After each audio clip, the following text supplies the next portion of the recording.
Gentles and ladymen, welcome to one of my rambles. These are going to be segments where I just talk with you, or talk at you, might be more accurate, because the shorts are nice. And you can tell this isn't a short because I'm not in my kitchen and I'm not yelling at the top of my lungs. I wanted to, I don't know, sounds cliche, but I wanted to connect a bit more personably. Shorts can feel a bit distant, and there's too many people involved with it. There's sharing, they go by quick, and I get a lot of correspondence with people just wanting to know, what's going on with me, what's going on with my life. So these are going to be rambles where, 1, I'm going to talk about that, and 2, I'm going to talk about one old thing, and 3, I'm going to talk about one old cookbook and a recipe therein. So, as you can see, I'm in earnest. My 1963 Cadillac. I'm just sat here in a parking lot. You can see how big that hood is. I'm just sat here in a parking lot. It is close to nighttime. What's the name for that? Not sunset. Twilight? Dusk. Dawn. Dawn is the soap. Dawn is sunrise. But yeah, I'm just sat here in a parking lot. Soon it's going to be getting rather cold because it's winter. There's snowsies on the ground and my car's off, which means my heat's off. But I tell you what, it's currently December as of filming, and it's not feeling rather festive. And I suppose that's because it's not as cold as it should. It's not as cold as it should be. And we should be getting more of the fluffy stuff. You know what? I hear Burl Ives and Peggy Lee and Bobby Helms shouting at the top of their lungs about rocking around the Rudolph. But there's not enough snow, and it's not been cold enough to feel festive. I mean, yesterday it was like 50 degrees in December. It's absolutely nonsense. I'm not quite sure who I complain to. Do I complain to the Postmaster General? Anyway, what's going on in my life? Well, I put a drop cloth over the seat, something I should have been doing long ago during the winter, just to protect this beautiful interior. As you can see, I mean, the thing is in perfect condition on the interior, save for a cracked dash. Boy, winter expansion, nope. Summer expansion and winter contraction will do that to you.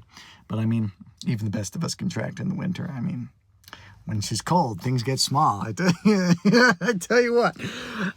So it's been an exciting time with Thanksgiving. The start of the baking season, my love of green bean casserole, where, for the 25 years of my life previously, I used to make fun of it. And then lo and behold, like Thanksgiving of 2021, I finally make a green bean casserole, and I'm like, oh my God, it's amazing. Pumpkin pies. I like a pecan pie. Pecan pie. However, I feel like that's more of a Christmas thing.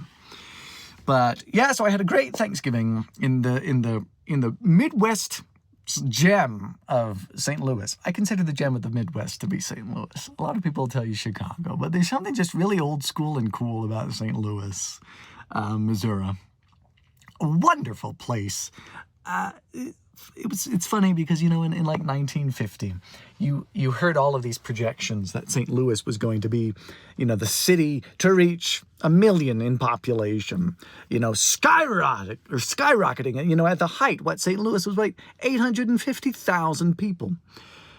And today St. Louis is like, 250? I don't actually know, but it's significantly reduced. And you say, Dylan, how is that a good thing? There's echoes still of the 1904 Louisiana Purchase Exposition, the World's Fair, 1904 World's Fair, the Meet Me in St. Louis. This city that was built to be bigger than it is now, which means you don't have a lot of the overcrowding traffic nonsense, but you have a lot of that gilded awesomeness that you see in like the Anheuser-Busch, factory. This huge brick edifices just deifying beer. And boy, I fell in love with beer. I tried I did the factory tour at Anheuser-Busch with some friends and family. And I mean, I tried their St. Louis lager, which I wish they sold in bottles. Elsewise, my favorite beer in the United States? I love a Heineken, but you can't really find that in the United States. My favorite beer in the United States was Busch. Period. Busch heavy. Busch beer. Don't give me no Busch Light. Don't give me Bud Light. Don't give me, Rollin' Rock. I used to make fun of Rolling Rock just because it's a really cool name to me. But yeah, I like Bush. Anyway, so I love St. Louis. I was there for Thanksgiving in what I consider the gem of the Midwest. And I love St. Louis. Really do. It's great. But that's really what I've been up to. So you say, Dylan, what is this old thing that we're going to be talking about? Well, I don't know if you actually like me to hold you. So I'm going to put you up on my dashboard and I can show you the one old thing that we're talking about today. All right, you're now on my dashboard, so I hope it sounds okay and not too echoey. Did you know that I have a telescoping wheel? No, I have a tilting wheel. No telescope. Like, did you know that I used to have a tilting wheel? Anyway, well, oh my God, I'm going to break this darn thing. It's all right. It's just this. They built springs good in 1963. I got some of the old things that I'm going to show you. Some really old folks might know what this is. And I spoke about this on Live a while back. I've been getting really into them. But the one old thing we're speaking about today is, I'll give you a little while to guess. Does anyone know what this curious thing is? I'll describe it for you. Well, it is obviously a bulb. It is an incandescent. As you can see, you've got, two posts down there, and there's filament in between like any other light bulb. However, unlike any other light bulb, the filament in between seems to have, had one too many bushes or rolling rocks, as there's quite a lot of it, and it's, zigzagged and bushed out, not unlike, never mind, I'm not going to make that joke. But yeah, so you can see there's two posts, there's a filament between, it's an incandescent lamp, and you've got General Electric stamped there, and it's not an Edison base, this is one of the bayonet bases. And you say, what is this used for? Now those who know immediately will be like, oh man, you bringing back them memories. I can see it still etched in my retina. This is a flashbulb. Back in the day, film cameras, say you're shooting 35 millimeter on an Argus C3. You've got an ASA film of like 50, and you needed a flash. We didn't have high intensity discharge tubes like we do on modern flashes, that little, flash unit that used to pop up. I'm calling this modern. Flashes that you could reuse over and over. They weren't strong enough back in the days of these. So they decided to make a single-use bulb. And this is a light bulb, shell, as in there's a glass and there's a base. But instead of a filament, you've got this very thin, bunched up, high surface area of wire. It is a wire that burns bright and hot and basically explodes. So you would shove this into your flash unit. You would prime your flash. You would have to increase your shutter speed because these take a while to discharge. So you need a long enough shutter speed to capture both the photo and the light produced by this. Typically it would be 1/25th or 1/30th.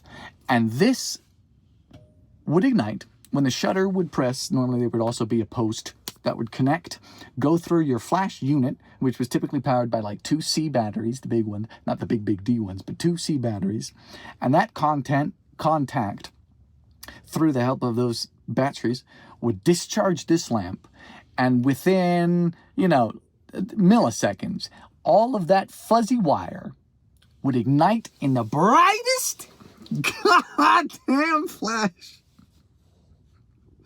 you've ever seen. It was crazy. I've got an Argus C3 and I've got a flash. I'll show it to you maybe on the next one, but I've been using these and they're hilarious. Oftentimes they blow up, but they're fun. They're single use. They're not made anymore, but there's a lot of new old stock and even just old stock that you can buy these up. So this is considered a number 5. Before then, my flash unit on my Argus actually has just a normal light bulb socket, and they had flash bulbs the size of 40-watt light bulbs. But this is a General Electric number 5, and then they had these, which are number 5Bs. You said, Dylan, that's blue. I don't want my photos to be blue. Terrible accent. I'll never do that again in my life. But the blues is actually just creates a wider light. These are kind of creamy, sultry, like sunset. But yeah, this produces a wider light.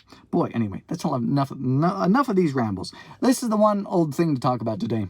Flashbulbs. They had bigger ones, they had smaller ones. A lot of you might remember those. Were they cubes?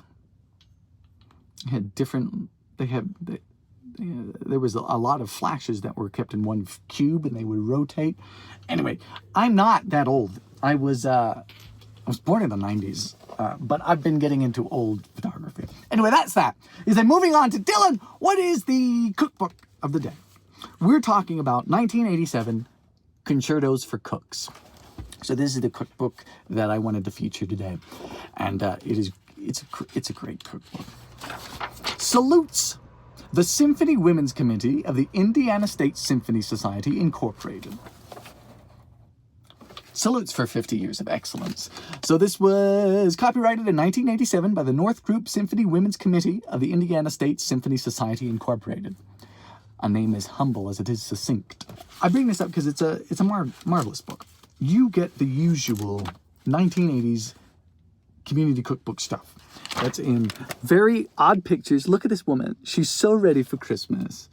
She's just dressed. No, hopefully this woman's ready for Christmas. Dressed up on a Christmas tree. That's Mrs. Roberts S. Bates. See, even in 1987, they would use the husband's names. But it's a good mix of desserts and savory dishes, but of the very strange variety. For example, the desserts would include zucchini pie. The recipe we're going to be talking about today is this recipe called Berries in the Snow. And it is if you look at the ingredients list here, it's a meringue base that's kind of like the forgotten cookies in baking yesteryear, insofar as they are put in an oven and then the oven's turned off, so that your meringue hopefully ends up, by the time the oven's cool, to a perfect consistency and doesn't crack and all of that. So in a 13 by 9, you've got this meringue base. You do a strange topping of softened cream cheese, sugar, and vanilla. And then you fold in sour cream, whipped cream, and marshmallows. And you put that on top of the meringue, which I would imagine would kind of start to get it soggy, but might still be airy and light.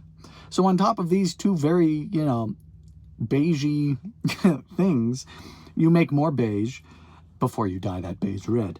You cook sugar, cornstarch, and water until thick. Remove from heat, add almond extract and 6 drops of red food coloring until the sauce is a bright red.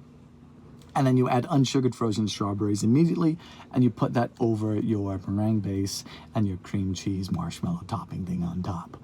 So you end up having what Mrs. George Klein calls berries in the snow. But, with enough time, I'm sure it looks like, a murder scene in the snow. You've got the veneration of the egg whites of the meringue, which is something we've lost, I feel. Egg whites, they're now in vogue, but only in bartending. Only in mixology and drinks. Everyone's got an egg white foam. Go back to making meringue cookies, just as popular as your chocolate chip. Everyone now knows macaroons as just the coconut things. There's a whole class of macaroons. My book, Baking Yesteryear, has plenty of them. It's full of egg whites. It's fantastic. It doesn't just have to be coconut. Where am I going with this? Yeah, so the old school love of, egg white meringue-based things. But then there's also the cream cheese and the marshmallows and the food coloring. And then you've got this bright red sauce. I mean, there's no need for the food coloring, So there you are. Let me know your thoughts about this segment, about these rambles, whether or not you like them. Of course, they're not going to replace anything. They're just adding. Sometimes, how can I say this? If you're like me, you just like to hear people talk every now and then. I don't know what it is about it. I like to hear people talk, and I consume a lot of that on YouTube, specifically before going to bed. And sometimes I just want to hear someone talk and give their thoughts to me and ramble. And hopefully not use the word too much, as I'm liable to do. But I consume so much of that content of other people's that I said, you know what? Plus my ego has a little bit to do with it. Why don't I do the same? And just talk to y'all. And again, circling back to the beginning, to interact with you guys in a bit more of a personable way. In a more personal way would be the correct English way to say that. So let me know what you think. I'm going to start my car because it's absolutely freezing. I'm going to put my tilt wheel back. I'm going to put my flashbulbs back in my pocket. These things can ignite with static electricity, so you got to be careful. You know, I don't want to be walking into Walmart and have, you know, my right breast ignite. Boy, that would be some security footage. As you can see, God, these heaters, let me tell you what, blower motors will never be as strong as they were in 63. But let's turn this on. I tell you, I treat this car well. That's a fast start. I tuned my carburetor, honey. Anyway, love all y'all. Hope you're having a good winter, and I'll chat with you soon. Bye-bye.